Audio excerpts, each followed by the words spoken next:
Amis investisseurs, bonjour! De retour de vacances de l'île Maurice, dans cette vidéo, je vais vous parler de mon premier investissement immobilier. Alors je vous dis à tout de suite les amis!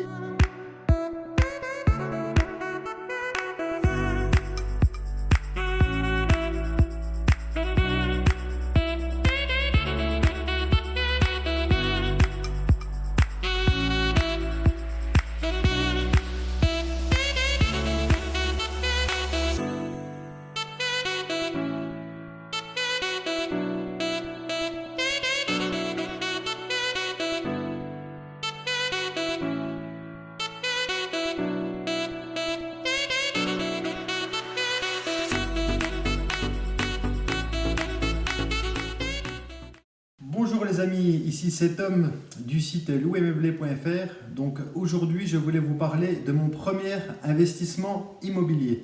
Alors mon premier investissement immobilier je l'ai réalisé il y a très exactement 4 ans. Donc c'était un petit immeuble qui était affiché à 106 000 euros ou 108 000 euros pardon, si je me rappelle bien. Et donc brièvement j'ai pu le négocier à 80 000 euros, ce qui fait donc je l'ai financé à 100% grâce à ma banque. J'ai utilisé donc l'effet de levier. Donc j'ai emprunté 100 000 euros, donc 80 000 euros pour l'immeuble, 8 000 euros de frais de notaire, 2 000 euros de PPD, d'hypothèque un petit peu car il y a des travaux, et donc 10 000 euros pour les travaux. Donc s'il faut au total 100 000 euros. 100 000 euros, j'en prêtais sur 15 ans, ce qui me fait donc une mensualité de 701 euros. Parce qu'à l'époque, les taux, il y a 4 ans, ils étaient dans les.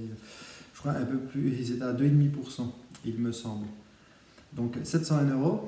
Et moi, j'ai fait une affaire, pourquoi? Parce que j'ai vu le potentiel du bien, car actuellement, enfin, le bien n'était pas loué, donc il y avait 3 appartements, un F1, un F2 et un F3. Les 3, je les ai rafraîchis, loués, ça devait me rapporter un loyer à peu près 1 200 euros. Donc jusqu'à là, bon, l'affaire est moyenne, puisque ça fait que 500 euros de cash flow. Mais bon, après, il faut compter la taxe foncière, quasiment 200 euros par mois à peu près, un peu moins de 200 euros par mois.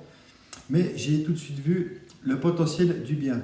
C'est-à-dire qu'il y avait une grosse cave avec une fenêtre, une porte-fenêtre une porte qui donnait sur l'extérieur. J'ai ôté la porte, j'ai mis une porte-fenêtre, ce qui fait que donc j'ai pu créer un studio. Bien sûr, on faisait une déclaration de travaux à la mairie pour faire ça dans les règles.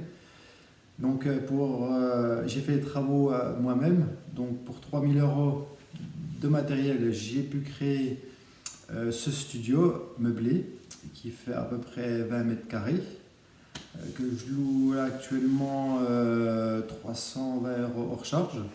Et ensuite, à côté, il y avait 2 garages. Donc, pareil, je me suis renseigné à l'urbanisme de la mairie, donc du lieu des travaux, et ils m'ont dit que je devais garder donc une place de parking couverte, donc le garage, 3 places de parking extérieures, donc elles étaient déjà existantes, ce qui fait que du coup, j'avais le droit de transformer ce garage en studio.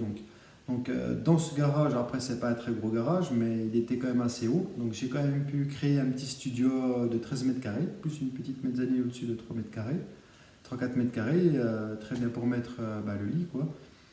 Et donc ce petit studio là qui marche très très bien pour les étudiants, car vous avez une université à 500 mètres. Je loue pareil hors charge, j'ai pris en tête avec les charges, mais hors charge je dois louer dans les 260 euros. Donc enfin bref, au total maintenant j'ai 5 appartements. Pareil en travaux, j'ai oublié des travaux, il m'a revenu à peu près à 1000 euros de travaux. Ce qui fait qu'au total, donc maintenant j'ai 5 appartements, donc le F1, le F2 et le F3, donc tous les 3 donc, qui sont meublés. Je les ai immédiatement meublés, je les ai loués meublés. Et plus les 2 autres de créer, le studio, le petit studio, enfin un studio à 19 mètres carrés, l'autre qui fait 13 mètres carrés. Après la mezzanine, je ne la compte pas, car il n'a pas une hauteur sous plafond de 1,80 m, mais pour mettre le lit, donc ça va très très bien. Donc au total, j'ai 1800 euros de loyer hors charge. Donc 1800 euros de loyer hors charge. J'ai d'un côté, ça ce sont mes rentrées de loyer.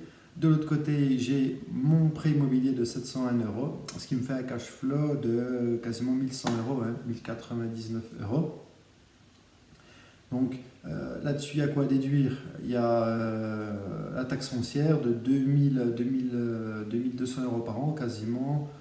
Le comptable, bon, le comptable il me prend par année 1300 euros, mais bon, pour 28 appartements meublés, bon là j'en ai pris 14 autres, mais qui sont pas sur la comptabilité de l'année dernière, puisque je les ai acquis récemment, il y a 6 mois environ. Donc voilà, donc on va dire en compta pour les appartements là, il y a 300 euros de, 300 euros de compta.